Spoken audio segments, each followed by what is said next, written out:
ಶಿವಮೊಗ್ಗದಲ್ಲಿ ಸರಣಿ ರಸ್ತೆ ಅಪಘಾತ ಆಗಿದೆ.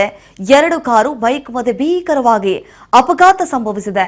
ಹೊಸನಗರದ ರಿಪ್ಪಲ್ಪೇಟೆ ವಿನಾಯಕ ವೃತ್ತದಲ್ಲಿ ನಡೆದಿರುವಂತಹ ದುರಂತ ಇದು. ಅಪಘಾತದಲ್ಲಿ ಕೆಲವರಿಗೆ ಗಂಭೀರವಾಗಿ ಗಾಯವಾದರೆ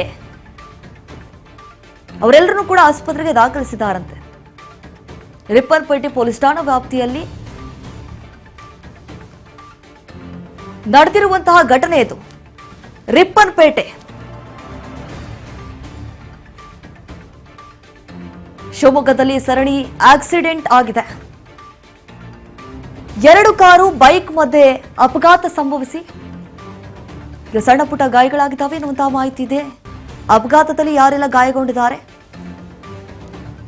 ಅವರೆಲ್ಲರನ್ನೂ ಕೂಡ ಆಸ್ಪತ್ರೆಗೆ ದಾಖಲಿಸುವಂತಹ ಕೆಲಸ ಆಗಿದೆ. ನೋಡಿ, ಈ ಕಾರಿನ ಮುಂಭಾಗಿನ ಅಂದಾಜಿಸಬಹುದು ಎಷ್ಟರ ಮಟ್ಟಿಗೆ ನಚ್ಚುಗುಚ್ಚಾಗಿದೆ ಅಂತ ಹೇಳಿ. 2 ಕಾರು ಸಂಪೂರ್ಣವಾಗಿ ಮುಂಭಾಗ ನಚ್ಚುಗುಚ್ಚಾಗಿರುವಂಥದ್ದು. ಆಬ್ವಿಯಸ್ಲಿ ಗಂಭೀರವಾಗಿ ಗಾಯಗೊಂಡಿದ್ದಾರೆ. ಅವರನ್ನು ಆಸ್ಪತ್ರೆಗೆ ದಾಖಲಿಸುವಂತಹ ಕೆಲಸ ಆಗಿದೆ. ರಿಪ್ಪನ್ಪೇಟೆ ಪೊಲೀಸ್ ಠಾಣಾ ವ್ಯಾಪ್ತಿಯಲ್ಲಿ ನಡೆದಿರುವಂತಹ ಘಟನೆ ಶಿವಮೊಗ್ಗದಲ್ಲಿ.